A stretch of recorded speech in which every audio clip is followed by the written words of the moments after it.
sou a Amanda. Oi, eu sou o Renan. Bem-vindos ao canal da Montauk. Hoje estamos aqui para falar do 8º episódio do Projeto Dark. É isso aí, tá acabando o primeiro ciclo, gente. Então já se inscreve no nosso canal, dá um like nesse vídeo, compartilha com a galera e vamos lá. E tem grupo do WhatsApp também para você entrar e ficar louco com a gente. Não deixe de entrar lá no grupo do WhatsApp que rolam as melhores teorias. Se você caiu de paraquedas, eu vou deixar aqui o link da apresentação do projeto, falando sobre o que se trata, mas a gente está analisando cada partezinha de Dark para poder entender melhor. E na descrição tem todos os episódios comentados, analisados, vídeo bônus, e é isso aí. A gente já pede desculpa pelo áudio do último vídeo do episódio 7. Quem tá no grupo sabe o que aconteceu. A gente teve um pequeno problema técnico, mas o vídeo saiu. Obrigada pelo apoio e pela compreensão, viu, gente? Isso aí.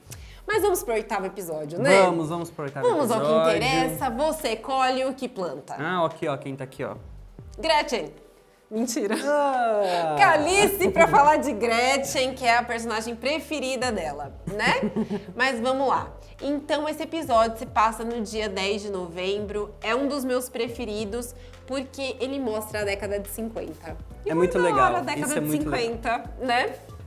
Começa com a frase: o inferno está vazio e todos os demônios estão aqui. Uma frase de Shakespeare, tá? Então, é uma frase pesada, gente. Muito pesada. É uma frase pesada. Oh, a Calice, eu não sei se tá filmando lá, mas ela tá parecendo a Gretchen mesmo quando a Cláudia deixa ela em cima da mesa, tá ligado? E ela fica trampando e a Gretchen lá, assim. É isso aí. Hoje ela vai participar porque esse episódio teve muita Gretchen, né? Exatamente, né, Calice?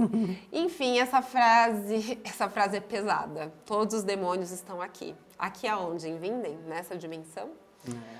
Ok, o episódio começa em 53 e a gente vai ver quem? Helgzinho andando de bicicleta. No caminho da floresta. Eu acho engraçado ele andando de bicicleta, com a bicicleta bem maior que ele, porque antigamente não tinha esse negócio de bicicleta pra criança. É bicicleta raiz. E assim, o caminho da floresta. Helg conhecia esse caminho da floresta, então por que não pela floresta, Helg? Exatamente. Ele fazia sempre. Se tem uma pessoa que fazia esse caminho, era ele. Era o Helg. E o Egon passa de carro, né? E vai chegar no terreno onde vai ser a usina. Em 53 a gente nem tinha usina, eles estavam lá construindo. E acharam 2 corpos de crianças com umas roupas muito estranhas pra época, parecia que eles estavam fantasiados. E a gente sabe que são Yasin e Eric, né? Isso mesmo. E quem tá olhando lá de longe? Helgzinho. Helgzinho tá lá. Aí a gente vai ver a placa, que eu acho muito bonitinha, porque ela é um desenho, né? Naquela época não era foto, né? Era um desenho, era pintura, né? Então a gente vê lá escrito um importante investimento, energia nuclear para todas as casas. E aí tem um desenho da família Doppler. É o Helg pequenininho, a Greta e o Bernard. Isso aí. Né? É a família da usina. E aí, gente, muito importante nesse episódio, a gente já sabe que tudo acontece ao mesmo tempo. A gente vai ter, nesse episódio, uma narração, é praticamente uma narração do Tannhaus. O Tannhaus narra o episódio inteiro, praticamente. Porque o Strange tá conversando com ele em 86. Então, o que acontece? Em 86, a gente vai ver, é mais ou menos 11... Não, aliás, são 11h05. O Tannhaus tá trampando na loja, a gente até ficou pensando, será que ele tá trampando em alguma parte da máquina do tempo ou é só um relógio normal? Porque ele tá sempre trampando, né? É 11h05. Né? Enfim, tá sempre trampando naquela loja. E aí chega o Strange e ele fala pontual como um relógio suíço. Ou seja, não é a primeira vez que o Strange tá indo lá. Exatamente, Eles se eles encontram já estão várias batendo vezes. um papo faz tempo. Pra ele saber que ele é pontual como um relógio suíço, são vários encontros. E aí o Tannhaus fala, onde estávamos? Ou seja, estão conversando. E o Strange fala, na ponte de Einstein-Rosen. O Tannhaus vai explicar pra gente o que é a ponte de Einstein-Rosen. Ele fala, é uma passagem entre o buraco negro, que é a entrada, e o buraco branco, que é a saída, que une o tempo e o espaço. Quem passar por ela, viaja no tempo. Que explicação fácil, gente. Tannhaus arrasou. É muito fácil. didático esse episódio. E aí a gente vai ter o quê? Ao mesmo tempo, em 2019, o Helg, já velhinho, tá na caverna. Sim. falando os tic-tac. No episódio passado acabou assim, né? Dele indo pra caverna e o Uric atrás. E o Uric tá lá indo atrás, ele acha o fio vermelho, a argola do Ouroboros, e ele escuta um barulho, que ele mal sabe que é o Helg passando pela porta, né? Exatamente, o barulhão da caverna. E aí o Tannhaus continua a nossa narração. Nosso pensamento é marcado pelo dualismo. Entrada e saída, branco e preto, bem, mal. Tudo vem em pares opostos, mas isso está errado. Já ouviu falar na triquetra? Desenho bem feito. Ele mostra um desenho e o Strange diz o nó da trindade. Eu só queria falar uma coisa antes, né? Porque ele falou do buraco de minhoca, entrada, saída, branco e preto, e ele fala bem e mal. Não é tudo. E ele fala, tá errado. Por quê? Porque não existe só o bem e o mal. Ninguém é 100% bom, ninguém é 100% mal. E isso tá permeando o Dark o tempo inteiro, isso é muito importante. Aí ele fala o nó da trindade, ele fala, nada está completo. Ó, gente, não são palavras minhas. Vocês vão falar que eu tô puxando a sardinha para minhas teorias? Não. O Tannhaus tá falando, nada está completo sem o quê? Uma terceira dimensão. Exatamente. Aí ele fala, não existe apenas em cima e embaixo, ao centro. E aí o que te lembra quando eles falam não é em cima e embaixo, ao centro? Não, primeiro que eu já tinha a teoria de que a gente estava vendo duas dimensões. Ela ficou mais forte quando eu assisti a segunda temporada, mas depois eu vou falar que tem um pedacinho depois que der um gancho para eu falar que a gente já deve ter visto uma segunda dimensão nessa primeira temporada mesmo. E sobre centro, em cima e embaixo, eu lembro exatamente do texto que a Marta fala quando ela tá fazendo a peça. Que ele fala, tem que ir ao centro. Ao centro da onde? Do labirinto. Tem várias vezes que esse centro é citado nessa série e eu acho isso muito estranho, sabe? Não é só em cima, ao centro. E é o centro da triquetra também, né? Sim.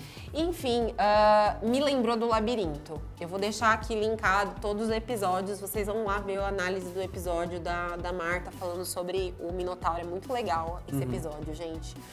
E aí ele fala, eu acho que Einstein e Rosen se esqueceram de algo. E aí o Uric tá na caverna e ele lê em voz alta, Sic mundus creatus est, na porta. O Einstein e o Rosen esqueceram de algo que a Sic mundus lembrou? Descobriu? Um buraco de minhoca conecta não apenas duas, mas 3 dimensões. E aí ele fala futuro, presente e passado. E então, mas aí será que é só isso mesmo? Será que são só futuro, presente e passado? Ou será que realmente existem 3 dimensões nessa brincadeira? Porque se a gente for se apegar a datas, na segunda temporada já tem mais datas. Mais do que 3. Então não são só 3. Mas quando ele fala futuro, presente e passado, o Uric, ele vai para a esquerda dentro da caverna e escolhe, que ele talvez não escolhe nada, né? Ele vai fazer o que ele tem que fazer, abrir a porta do passado em 53. O nosso morcego entrou na caverna e até onde a gente sabe, não saiu, né? Não voltou pro tempo dele. Esperamos o terceiro ciclo, hein?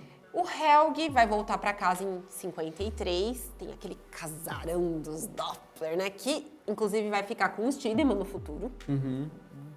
Vai virar o hotel, né? Exatamente. E a Greta, que é a mãe, a Greta Doppler, tá lá esperando ele para dar aquela bronca. Coitado. Ele é brava. Você tá todo sujo, tira a roupa. Ela faz o moleque tirar a roupa. Pior que ela nem grita, né? Ela fala numa tranquilidade, só que ela nem aquela é minha cara... mãe. Aquela cara assim de... É pior. Bruxa. É pior. Ela só cruza o braço, assim. Ela faz ele tirar toda a roupa e ainda puxa a orelha dele. Se ela soubesse como ia ficar a orelhinha dele no futuro, acho que ela não teria feito isso, né? Tadinho. É verdade. E aí o Bernard entra em casa. Ele já tá manco, né? A gente vê o Bernard no futuro, em 86, numa cadeira de rodas. Tá aí já a ponte de que ele tinha algum problema. Sim. Né? Será que isso tem relevância? Pode ser que sim. Pode ser que a gente veja o que causou isso. Seria ótimo ver isso, porque hein? a gente vê o que causou a Gretchen.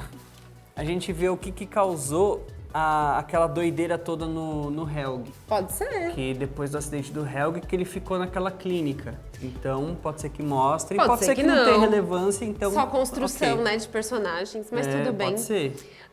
Apesar de eu achar que... Eu sempre acho que eles nunca colocam nada à toa, mas... Se tivesse mais 4 temporadas, eu diria que... eu acho que não tem tanto tempo assim pra mostrar tudo. Mas aí, tudo bem. O Bernard entra, o mais importante dessa cena é mostrar como os dois eram amigos e parceiros. Porque ele já chega, oi filhão, o que você aprontou? Faz carinho na cabeça do filho. Exatamente. O Helg dá um sorriso tão fofo pra ele. Outro dia levantaram essa questão, será que eles tinham um bom relacionamento? Eu acho que só por essa cena dá pra gente ver o quanto Bernard ama o Helg e quanto o Helg ama o pai. Sim. Né? Sim, você vê que eles se dão super bem, né? E aí, ele só começa... a chata da mãe, né? Ele começa a contar a história, né, que ele foi até a obra e viu aqueles 2 corpos. Chega a mãe, né, falando que ele tava se arrastando, que ele tava todo sujo. E aí ele conta isso pro pai, que ele viu os 2 meninos, o corpo dos 2 meninos na obra, e o Bernard vai ficar muito apreensivo, porque ele que tá investindo nessa usina, né? Isso não pega bem pros investidores, né? Tipo, acharam criança lá morta. Tem uma hora até que ele vai, no outro episódio, eu acho, que ele vai dar uma tretada com o Egon, porque tá cheio de investidor lá, eles estão fazendo uma reunião e a polícia lá fazendo investigação. Então. Mas chegaremos aí, né? Ele precisa acalmar as coisas, então ele sai correndo, né? A Greta, ela vai dar uns shorts, coitado, o Helg tá pelado lá, dá uns shorts pro menino e vai falar, as moedas da Cláudia estão lá na mesa.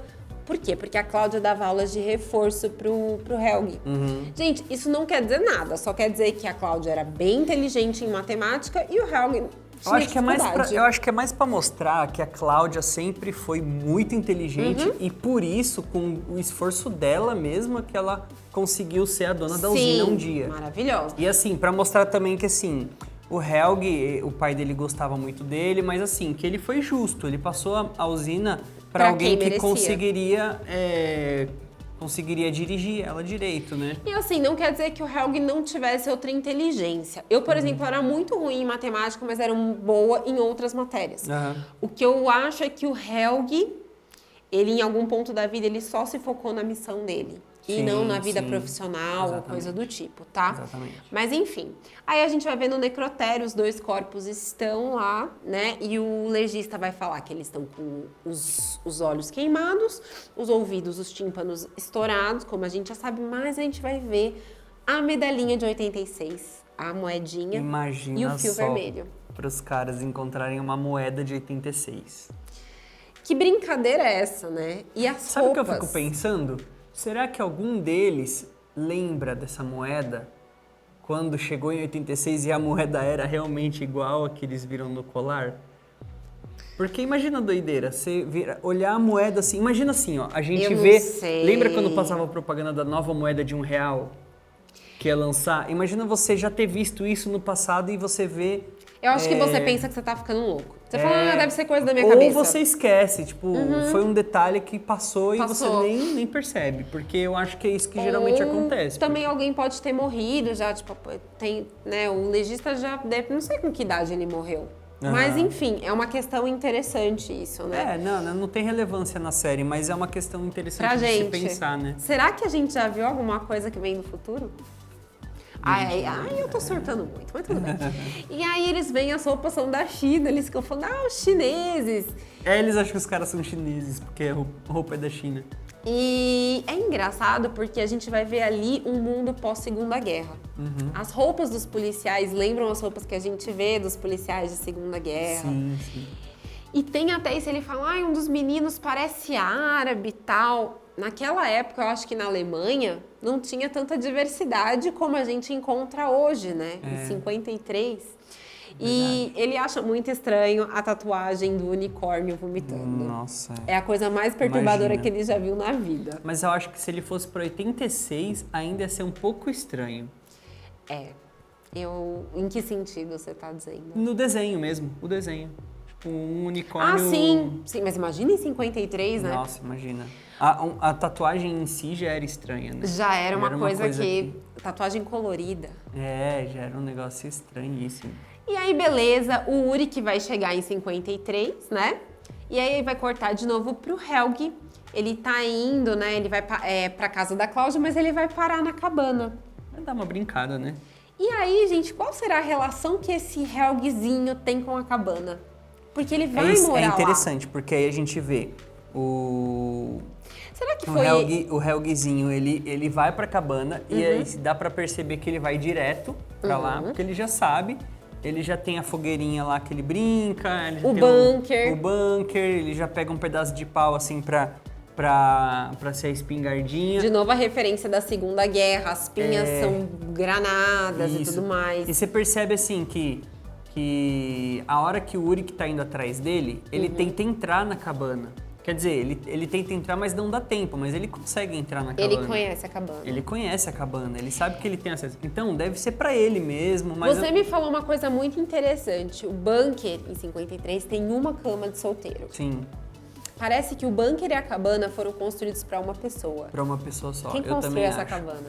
Eu também acho que tem é assim, você vê... Tem cenas de dentro da cabana depois que a gente vai ver. É pequenininha. É pequena. É uma caminha. É pra uma pessoa. Era pro Helgi. É a cabana do Helgi. E eu acho que pode ter sido construída por alguém do Sigmunds. Pode. Eu acho. Porque é um mistério, né? Quem construiu o bunker? Como é que aquele bunker... Por que tem um bunker lá? Por que tem um bunker resistente ao apocalipse? Exatamente. Que coincidentemente depois a galera de 2020 vai usar. Né? Ai, Brasil, ai, Sigmunds. Enfim. O Noah vai usar ele. Também. Né? Também. O Noah é um dos que vão ficar dentro do bunker no apocalipse. Nossa. E vai usar ele em 86, a gente acha que ele viveu lá, enfim. Aí corta pra 86, o Strange e o Tannhaus estão conversando. Lembra que esse episódio é narrado pelo Tannhaus. E o Strange fala, você fala sobre o eterno retorno de Nietzsche. Um universo que expande e colapsa, um universo que sempre se repete. E o Strange mostra o livro pra ele. O livro é aquele livro lá, né, que a gente... famoso, que o Tannhaus escreveu em momento nenhum, tem um né? negócio legal nessa parte. E aí ele fala assim, nossa, faz um tempão que eu não vi um desses. Existem somente 500 cópias. Então, vamos lá. Posso falar? Óbvio. Posso falar meu... É tua teoria. Ó, a gente viu um Tannhaus que tem um programa de TV. Ou é um programa de TV, ou é uma fita gravada. No episódio 2, lá no bunker, quando o Eric tá no bunker ainda. Em 86. A Charlotte tem uma hora na segunda temporada que ela vira e fala, o livro do meu vô. Todo mundo falava que ele era maluco. Todo mundo achava que ele era louco.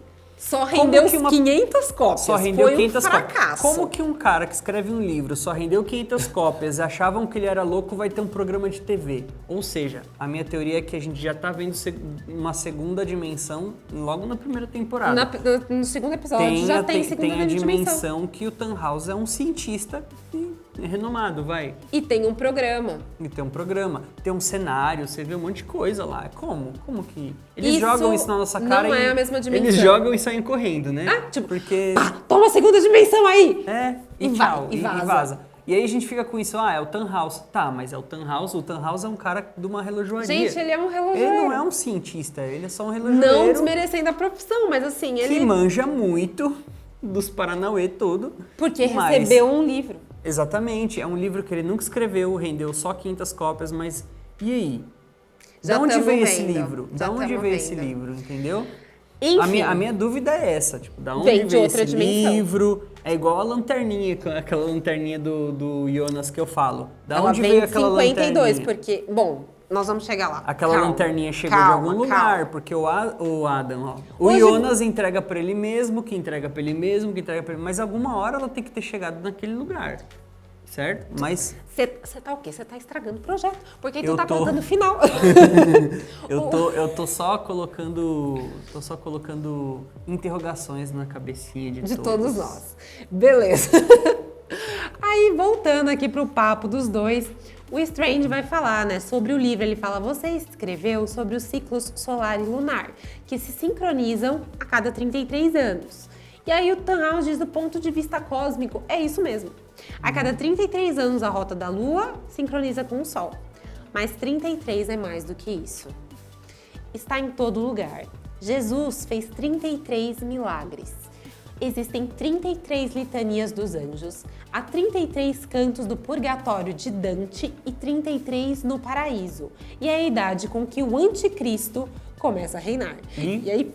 Toma Noah na sua cara. Aí eles jogam o Noah, assim, pra gente achar que ele é um anticristo. E que fotografia essa aqui, hein? Linda. Nossa, linda. Que cenário, que igrejinha. Ah, falar em igrejinha, teve alguém no grupo que mandou um vídeo de dentro dessa igreja. A pessoa foi nessa igreja. Eu acho que a pessoa foi lá ou mora lá, eu não sei quem foi, desculpa. Mora lá. Desculpa, mas eu achei muito né? legal. Nossa, eu achei muito legal. Enfim, entre no grupo que vocês estão perdendo coisa. Aí o Egon corta pro Egon e ele vai estar em 53 questionando se as pessoas nascem ou se tornam assassinos. Ele não assistiu Mindhunter da Netflix. E o Daniel Cunningham vai falar, se soubéssemos, poderíamos prendê-los pequenos. Antes deles tomarem o caminho errado. Ou seja, eles estão supondo aí o que o Uric está fazendo. O Uric vai fazer isso. Ele quer cortar o mal pela raiz, digamos assim. Sim. Ele acha que dando um jeito no Helgzinho, ninguém vai morrer, né? Exatamente. E assim, em teoria, deveria dar certo. Porém, em Dark, a gente sabe que existem paradoxos que não permitem. Exatamente. Se fosse... É porque ele assistiu De Volta pro Futuro, né? Ele não assistiu... O De Volta pro Futuro, sim. Você daria mudou um negócio certo. aqui e muda todo o futuro. Aqui em Dark, não. Mas beleza, o Helgzinho tá indo lá, ele tá saindo pra ir fazer aula de reforço e ele encontra dois meninos assim maiores, né, 2 adolescentes, que acabam roubando ele. Falam até, o pai do seu pai é rico, não sei o quê, fazem xixi nele. Coitado do menino. Dá muita dó. E aí o Uric, que chegou em 53, ele vê isso e ele vai lá meio que pra impedir, sabe? Não, sai daí e já fala pro Helg, não deixa eles fazerem isso. Na verdade, o Uric chega assim, depois os moleques saem correndo dele, né? Ele chega assim, meu, você não pode deixar. Você tem que morder ele, você tem que revidar. Mal sabia que esse conselho ia virar contra ele, né? E ele não sabe que é o Helg, obviamente. Senão teria dado o fim nele ali mesmo, né? E aí a gente continua vendo a conversa de Tannhaus e Strange. E o Tannhaus vai nos dar um exemplo muito legal. Ele vai falar o seguinte. Imagina que você tá num quarto grande. Aí você pega uma lanterna e, ó, joga um feixe de luz aqui pra esquerda. Ele vai ir infinitamente pra esquerda. Ele não vai voltar pra direita. Só que o que acontece? Quando não há razão para que ele volte, a não ser que a gente esteja num buraco de minhoca, porque aí muda tudo. A topologia do tempo e espaço mudam, ele se entorta. E aí nada mais fica no seu lugar. E ele mostra, entortando a folha de papel sulfite, que o fecho de luz que deveria ir para sempre para a esquerda, volta para a direita. E isso é uma representação de como as ações de quem está vivendo num buraco de minhoca, num local onde o tempo está deformado, está mudada a topologia do espaço-tempo, receberiam o fecho de luz pelo lado oposto. O passado influencia o futuro e o futuro influencia o passado. Né? Eles sempre falam isso. Sempre. Sempre falam isso. Mas esse exemplo eu acho que, nossa, mata a pau, assim, sabe? Aí a gente corta pra uma cena do Uri que ele tá correndo lá na estrada, não sei o quê, passa um carro. Bem na hora passa um carro. E quem vai descer desse carro? Agnes Nielsen. Agnes Nielsen. E ele já olha com aquela cara. Agnes Nielsen. Agnes Nielsen vai perguntar, onde é a rua Killigan 61? Aí ele vira e fala, eu moro lá. O Uric não tá entendendo o que tá acontecendo, gente. Aí ele fala, mas ela fala, você é o Egon Tiedemann? Por quê, gente? Porque o Tiedemann morava na casa dos Nielsen. Imagina só, ele tipo, nossa, o Egon que mora lá? Peraí. Aí ele Meu arqui-inimigo mora lá. Com aquela cara, e ela fala assim, eu sou a Agnes, desculpa, eu nem me apresentei. Eu sou a Agnes Nielsen e aquele é meu filho Tronte. Nossa, imagina só. Gente, ela faz o Tronte descer do carro, ela faz o moleque descer do carro só pra falar, eu sou o Tronte, tudo bem? E aí, isso não existe. A Agnes estava lá por um motivo. Todo mundo pergunta, será que ela sabia? Eu acho que ela sabia. Ela sabe, ela é Sequimundus já. E o Tronte, ele olha com uma carinha de perdido. Eu não sei se ele tá perdido porque ele não sabe o que tá acontecendo. Tipo, por que minha mãe tá me deixando? Por que ela mandou eu descer do carro? Não faz o menor sentido. Ou se ele tem uma ideia do que pode estar acontecendo, né? Mas enfim.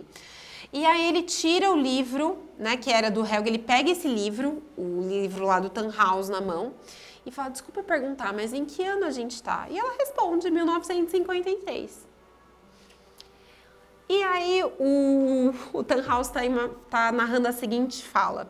Imagine viajar para o passado e conhecer o seu pai antes de você nascer. Será que apenas o encontro muda algo? Será que é possível mudar algo? Ou será que o tempo é um monstro eterno que não pode ser mudado? De novo os questionamentos. Há como mudar ou o tempo é um monstro que não pode ser mudado? E aí o Strange pergunta, o que você acha? A gente pode mudar o curso das coisas? Esse Strange é o Strange que ainda tem fé que a gente pode mudar o curso das coisas, certo? E aí o Tannhaus fala, qualquer cientista diria que não, porque o determinismo causal, ele proíbe isso. E aí foca no Strange, ele tá triste, ele tá chateado, ele faz uma cara de sofrido. E ele fala assim, mas faz parte da natureza humana, o Tannhaus, né? Faz parte da natureza humana acreditar que a vida tem um papel. Que as nossas ações podem mudar algo. Eu sempre sonhei em viajar pelo tempo, ver o que passou e o que acontecerá. E aí o Strange, mas você não sonha mais? E o Tannhaus diz que os sonhos mudam, que as outras coisas viram importantes. E ele fala, meu lugar não é no ontem ou no amanhã, mas no aqui e no agora. Será que o Tannhaus é um peão da Sequimundus que falaram, não, você vai ficar no aqui e agora? Você vai criar essa menininha que se chama Charlotte. Ai, mas eu queria viajar. O Tannhaus é muito misterioso também, né? Tu não vai viajar não, Tannhaus. Você vai ficar aqui no aqui e agora. Né? Ele é o cara que sabe muito, mas ele não sai do lugar, né? Pelo menos eu quero ver ele no terceiro ciclo viajando. É, eu também quero. Eu quero. Ou ele é a pessoa que sabe de tudo teoricamente, mas ele não tem ideia de que existe isso lá. Que tem um buraco de minhoca lá prontinho pra viagem. Tudo bem, mas, vamos lá. Ao mesmo tempo, ele tá mexendo numa máquina do tempo, né? E aí a gente tem um paralelo do Ulrich em 53 entrando na loja do Tannhaus, né? Tannhaus Exatamente, novinho. Ele mostra o livro e pergunta, você é esse Tannhaus? Aí ele olha, não, deve ser eu não. E de novo ele pergunta, em que ano nós estamos? Tannhaus 53, e fala os acontecimentos, né, não sei o quê. E aí o Ulrich, sabe aquela coisa, tipo, vou desmaiar? Ele, ai gente, eu preciso de uma água com açúcar, eu preciso de uma cadeira. Não é pra menos, né? E aí o Strange fala, né? É tudo intercalado. O número 33, o senhor escreve que pode ser a distância temporal entre os planos de um buraco de minhoca tridimensional. E aí ele fala, é apenas uma teoria. Daí ele dá aquela paradinha e fala, mas talvez seja o X da questão, viu? Nossa. Beleza. Esse é fogo. Gente, eu lembrei também que 33, só uma observação, é a idade de Cristo, né? É. A gente tem esses paralelos bíblicos. Sim, idade verdade, de Cristo. Verdade. Beleza, o Helgzinho vai chegar na casa da Claudinha, atrasada, ela já dá mó, né, bronca nele, mente que esqueceu o dinheiro em casa pra não falar que foi roubado. Ele vai lá fazer a lição, faz as contas, tá tudo errado. Tem uma fotinho dela com a Gretchen também, mó bonitinha. Gretchen, Calícia, sua melhor... É isso aí, você gosta da Gretchen, né? E aí eles estão lá estudando, quer dizer, né, a Cláudia tá botando tudo errado lá pra ele. Mas também tem uma lá que é 3 mais 7, o cara me põe 20. Um negócio assim. E a Agnes vai chegar na casa dos Tiedemann. E aí vai ter aquela coisa, a Doris... A Agnes chega, gente, pronta para seduzir. Porque que mulher maravilhosa. Outro dia a gente tava falando no grupo que o Strange é gato. Meu Deus, a Agnes é maravilhosa. E aí elas meio que se apresentam, a Doris fala, meu marido não tá. E olha só que engraçado, ela fala, ele é policial, mas parece que às vezes ele se acha responsável por toda a cidade. Olha que contraste com o Egon de 86 que só quer se aposentar.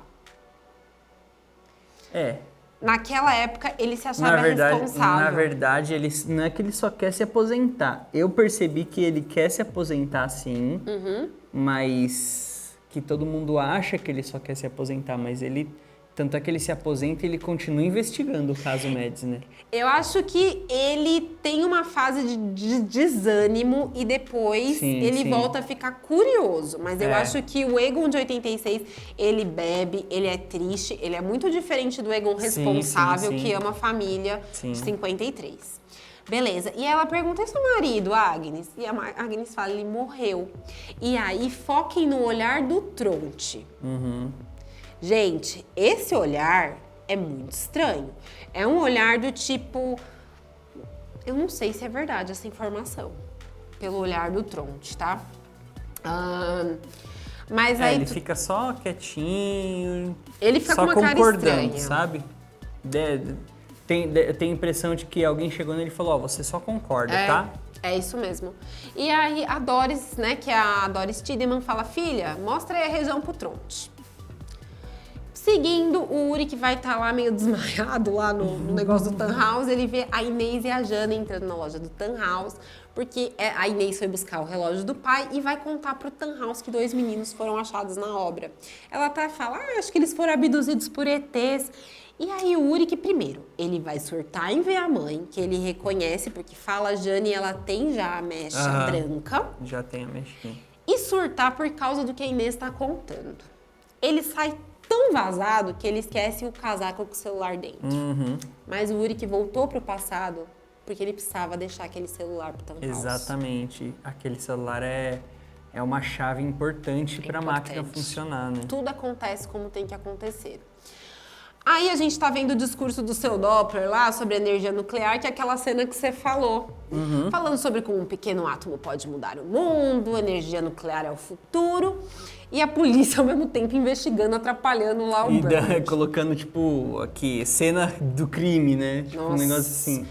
Aí ele fica bravo. O Doppler vai falar pro Aegon, que o Aegon fala, quero uma lista de quem tava trabalhando. Ele fala, não, você não tá entendendo. Quem tá fazendo isso quer prejudicar a construção da minha usina. Deve ser os caras que mexem com carvão e tal. O Aegon é o maior pau mandado, né, do Bernard, coitado. Fica morrendo de dó. Aí a Cláudia, a gente vai ver ela na floresta andando com o Tronte e o Helg, coitado, de vela atrás, né? O Tronte vai parar em frente à caverna e ele olha muito bem pra caverna, gente. Ele para e fica olhando. A Cláudia fala essa aqui é a caverna de Winden e tal, e ele fica olhando com uma cara, né? A Cláudia fala que não pode entrar, mas que às vezes eles entram pra provar coragem, né? Mas que é melhor não entrar. E aí ela dá uma dispensada no Helg, né? Fala, agora a gente vai se ver livre dele. Tchau, Helg, chegou a hora de você ir embora. E o Helg, muito vingativo, vai pegar um gravetinho e vai jogar dentro da caverna pra Gretchen entrar e ficar perdida por lá. Tadinha. Tadinha, né, Calice? Oh, meu Gretchen. Deus. Calice adorou a atuação da Gretchen.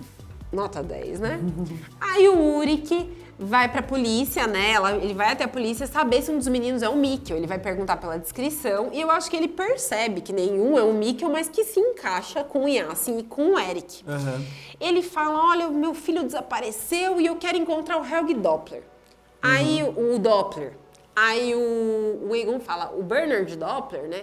Ele fala, não, velhinho, ele não tá ainda ligado. Ele não se tocou ainda. Ele fala, não, o único Helg Doppler que tem aqui é a criança. O pai é o Bernard.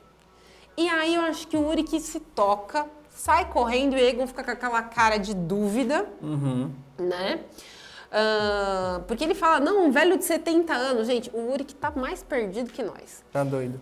E aí o Tannhaus corta pro Tannhaus e ele vai perguntar por que o Strange é fascinado pelo tempo.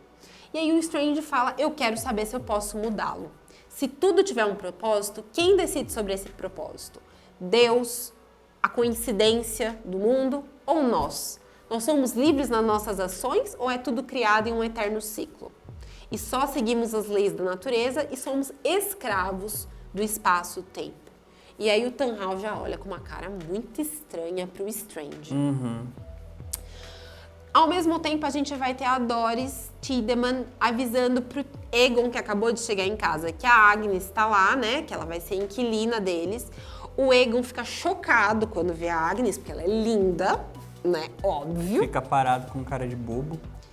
E aí ele fala, por que vocês vieram pra Vinden? Ela até fala, ele é policial, ele pergunta demais. E ela fala, a minha avó era daqui e sempre comentou sobre a cidade. E aí o Aegon fala, qual que é o nome dela? E aí tem que chegar a bendita Cláudia falando que a Gretchen sumiu. Queremos saber quem vocês acham que é a avó da Agnes Nielsen. Nossa, meu... Ela morava em Vinden. A gente sabe disso. Se a Agnes não estiver mentindo, né, gente? Uhum. E aí até o Aegon fala, vou ver se a Agnes não... A Gretchen não ficou com o Helg, né? Uhum. Beleza. O Tannhaus continua falando. Um laço temporal tem um forte impacto sobre o princípio da casualidade, sobre a relação de causa e efeito.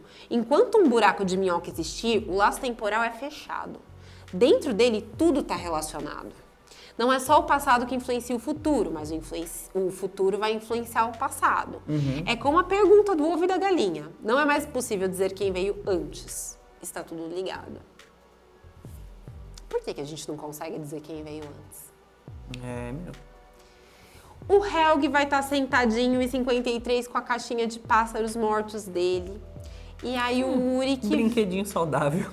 Tadinho. Ele fala que ele acha bonito os pássaros. Uhum. O Uric mostra a moeda com o fio vermelho pra ele e pergunta se já viu antes. E ele, tadinho, não, né?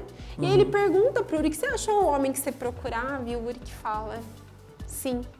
Pergunta se ele matou os pássaros. Ele fala com muito peso, né? Uhum. E o Helg fala que eles caem do céu. Olha só, gente, o sacrifício acontece em todos os tempos, né? Tá rolando o pássaro caindo aí. E aí, ele vira e fala, olha, você não matou os pássaros, mas um dia você vai matar. Fala dos meninos que ele matou. Uma loucura, né?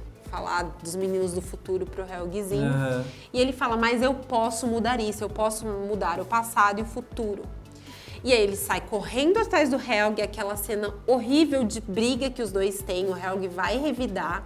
Uhum. Quando ele tá pra entrar na cabana, o Uric pega ele.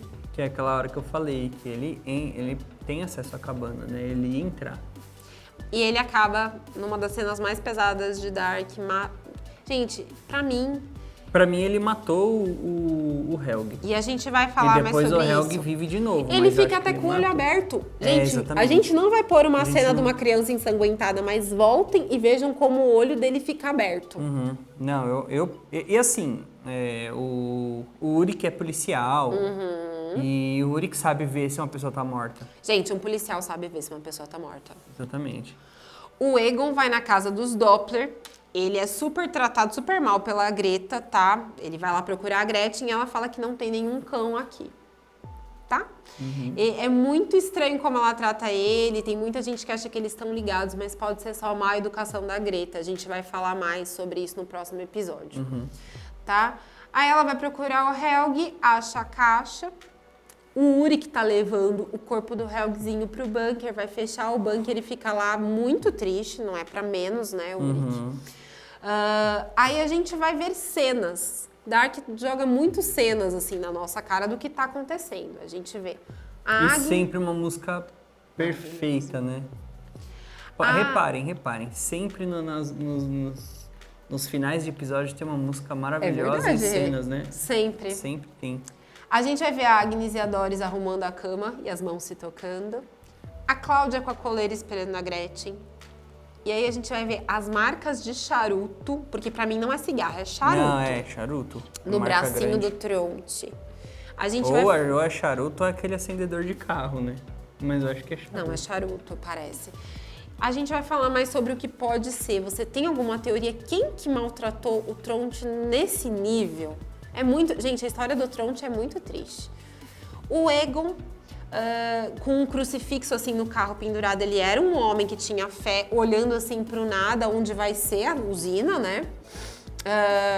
A gente vai ver armas, granadas, balas, galões dentro do bunker. E a gente, quem vai estar lá? Cláudia. O Diabo Branco. Olhando aquele mural de fotos. Ele sempre esteve no bunker, só que ele tá lá no futurão. No primeiro episódio a gente já vê o bunker.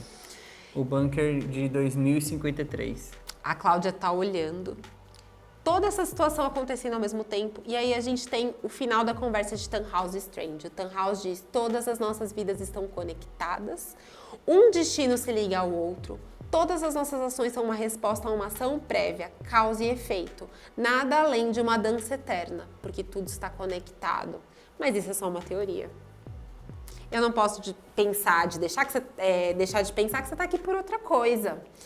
E aí ele fala, e se eu te disser que tudo que você escreveu é verdade, que viajar no tempo é uma possibilidade? O Strange vai falar isso pra ele.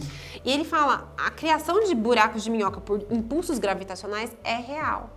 Esse buraco existe aqui em Winden. Eu venho do futuro, eu viajei nesse buraco para 86 e mostra a máquina. E aí o Tannhaus vai falar, onde você arrumou isso, não sei o quê? E ele fala, tá quebrada, você precisa consertá-la. Você que construiu ela. E aí ele vai ficar falando, esse aparelho permite mesmo a viagem no tempo, ele cria um buraco de minhoca. Aí ele fala, ele abre um portal para viajar 33 anos para o passado e 33 anos para o futuro. Gente, quem tinha dúvida sobre o aparato, é exatamente isso que ele faz. Tá bem explicadinho aí. Ele não te leva para qualquer lugar, para qualquer tempo, tá? E ele pergunta, e o buraco de minhoca pelo qual você veio? O aparelho que criou? E ele fala, não, ele tá nas cavernas de Winden, né? Um incidente que aconteceu na usina nuclear gerou essa explosão de energia. Esse incidente foi há poucos meses, ou seja, foi um incidente do verão. Fica claro para vocês também o que aconteceu nas cavernas? Foi no verão de 86, tá? Não foi em 2019, foi no verão de 86. E aí ele fala, só que esse aparelho consegue repetir esse mesmo processo. E ele fala, você quer criar outro buraco de minhoca? Não, eu quero destruir o que já existe. Daí o Tannhaus manda ele ir embora, e aí a gente vê pela segunda vez alguém falando. O Strange fala, essa cidade é um câncer. Todos fazemos parte, mas podemos mudar isso. Seu aparelho pode mudar isso. O Tannhaus manda ele sair. Quem veio antes era a Cláudia trazer os projetos da máquina. Exatamente. E não o Strange. Exatamente. Mas é estranho. Será que esse Tannhaus ainda não foi recrutado pela Sigmundus? Se ele é Sigmundus? Se ele for Sigmundus. E eu acho estranho também porque ele tem todas essas informações, inclusive que tem um buraco de minhoca na caverna e ele nunca teve a curiosidade de ir até lá? Pra olhar? Por que não? Ou teve. E a gente vai ver agora no terceiro ciclo. Eu acho que ele é Sigmundus, é minha teoria. Eu acho que ele tá até naquela foto lá. Aí o Strange vai embora, mas antes ele fala, eu vi o futuro. Eu sei o que vai acontecer e eu preciso consertar as coisas. O senhor precisa me ajudar. O Tannhaus vai tirar a máquina que ele tem lá, que é a máquina que Depois que o Strange foi embora, né? Sim, boa observação. E ele vai comparar. Ele tem duas máquinas lá que são a mesma. Gente, não existem duas aparatos, são uma aparato. Uma que ele tá construindo e que ele só termina porque ele tem a do Strange. Né? Ele compara as máquinas. E o Tannhaus em 53, corta pro Tannhaus em 53. Ele olha aquele casaco deixado pelo Urich e vai ver o celular. Vai levar um super susto com o celular. E ali termina o episódio. Com o Urich sentado em 53 no bunker, ouvindo tic-tac e vendo Helgzinho morto. Esse é um episódio que dá muito trabalho porque tem muita narração do Tannhaus, mas aí fala muito sobre os conceitos e a gente achou legal trazer todos esses conceitos, né? Nos últimos 2 episódios dessa temporada as coisas se intensificam, então a gente vai ter muita coisa para discutir no episódio 9 e 10. Eu queria muito também discutir sobre as marcas do Tron, saber o que vocês acham. Muito legal isso, né? Muito curioso. E não podia deixar de dizer que todo mundo fala Adam é Gretchen, teoria confirmada. Essa é a maior zoeira da internet. Adam é Gretchen. E é maravilhoso. Calice aprova essa teoria. Calice aprova essa teoria. E você, quais são as suas teorias com relação a esse episódio? Reassista, veja o Helg como ele parece estar morto. Veja as marcas e as expressões na carinha do Tronte. Sim. As expressões em Dark são mais importantes do que qualquer outra coisa. Elas falam mais do que qualquer outra fala. Muito. Não é? Nossa, é impressionante. E é impressionante que eles só pegaram atores bons porque eu acho que não tem como você fazer isso com o ator mais ou menos. Com o ator mais ou menos, porque realmente isso revela muita coisa. Mas é isso, gente. Esse foi o episódio 8. Deixa aí o seu like. Tá faltando like nesses vídeos. Entra no nosso grupo do WhatsApp. Compartilha esse vídeo, esse projeto com os seus amigos. Se inscreve aí no canal. Exatamente, tá bom? E a gente se encontra na próxima semana. Logo vem mais vídeos bônus. Se você não assistiu, assista o vídeo bônus do sábado, que foi bombástico. Falar em vídeo bônus, a gente tá pensando em fazer a música de abertura de Dark pra gente fechar esse primeiro ciclo. Então, se você quer ver isso, coloca aí nos comentários. Se você quer ver esse mico, coloca nos comentários. E é isso, gente. Um beijo e até o próximo dia. Tchau, tchau.